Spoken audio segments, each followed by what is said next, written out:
Citrus and Willow. Thank you for coming back to my channel. Today we are here with April from Oliver Finley, and she is a makeup artist. And today we're going to talk about the top 5 must-dos for makeup application with the expert here. So we're so excited today to get into this makeup section of our video blog because makeup is so important when it comes to skincare. If you are working on having beautiful skin underneath, you need to use good makeup topically to make sure that your skin stays healthy and it does not cause acne. So thanks for subscribing to our channel and thanks for watching, and let's get started. So April, tell us a little bit about yourself and how you got into the makeup industry. So I've always kind of liked makeup. I've always, I would collect as much makeup as I could. And I actually, before I got directly into the industry, I was working as an orthodontist assistant. So I was kind of in the medical field. I wasn't really happy. I kind of took a step back and decided I'm gonna see what what can I do? And I was like, ooh, beauty industry, and went through aesthetics and it'll help my makeup skills grow. So here I am. That was going on 7 years ago now. So yeah, amazing. And if you haven't checked out April's Instagram page, you should. Which is April's Beauty Obsession.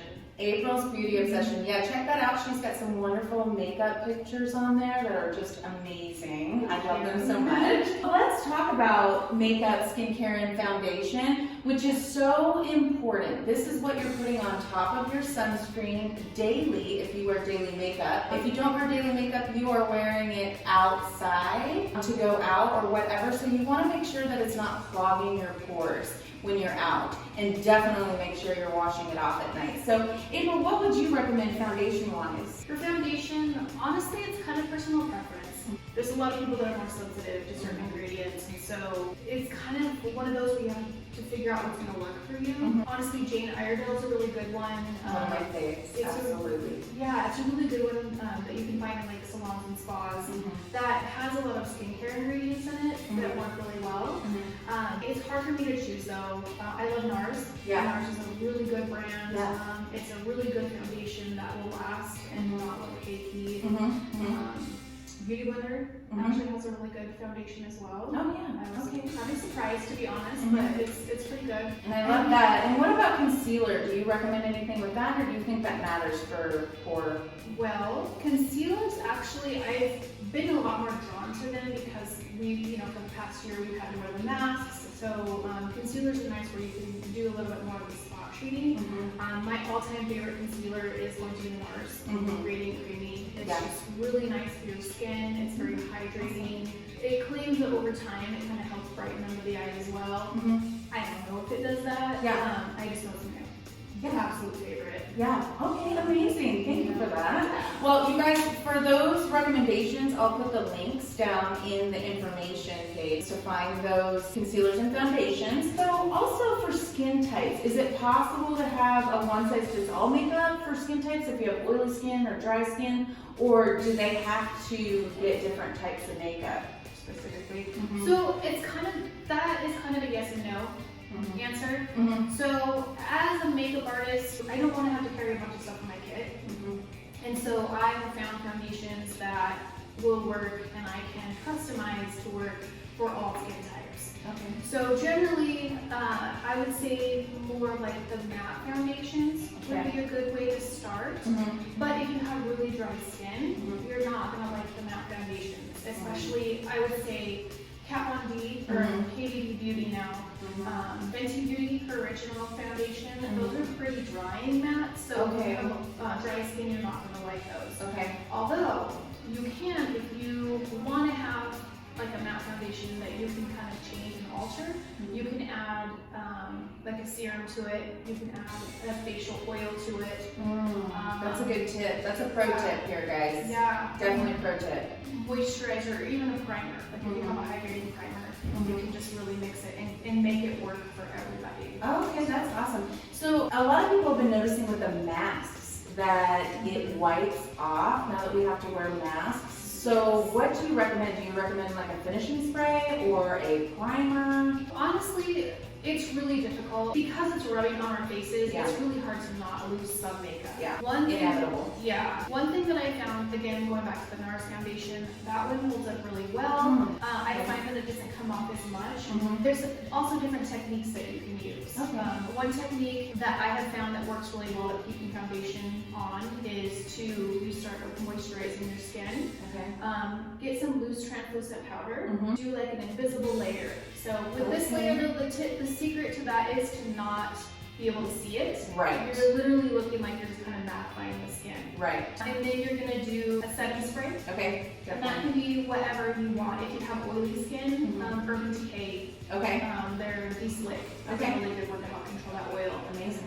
The Jane Iredale Promise Spray is a good one if you're more dry. Yeah, I love that. So, The palm spray is amazing for anti-aging too. It is so hydrating. I love that. After you do your setting spray, then you're going to use whatever primer that you want to use. Yeah. And then you'll do your foundations. Okay. You can go in, if you're really dry, I would be really careful with that. Use hydrating products underneath. Okay. And then possibly do a little bit of setting powder afterwards. Okay. Again, if you're dry, you won't necessarily need to do that. Okay, nice. And do you do wedding makeup? Not as much. Not as much. I What's your favorite?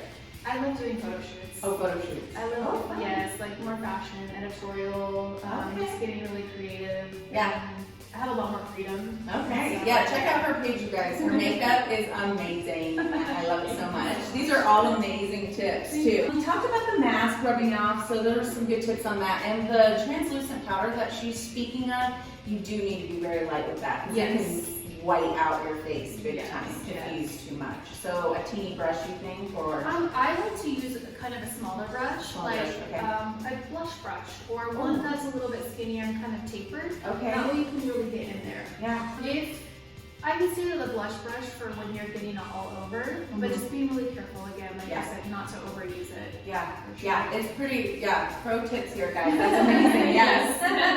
Okay, and the next question we have is about primers. So are primers a necessary component, you think, in daily wear, or just if you're worried about going out on the town for the night?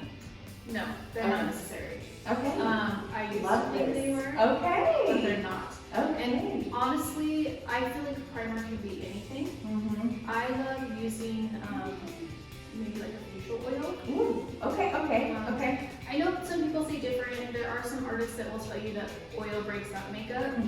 But if you get specific brands that are made to work with makeup, I find that they do okay. Okay. And I just kind of like to mix them in my foundation, and it Okay. just makes my skin feel more hydrated. Yeah. And And it gives you that nice glow too. Okay, you guys, I will set the link down there for the Glymed Beauty Oil. You can order that straight from Citrus and Willow. Thanks for the tip on that, because I love that oil. Oh my gosh, and I do put that underneath my makeup because I have pretty dry skin. Now that I'm aging too, hydration is key. oh yes. You lose your hyaluronic acid when you turn 40. It's like, what is that? Like, I'm just supposed to dry like brooms. I would never let that happen. Going to the grave pretty.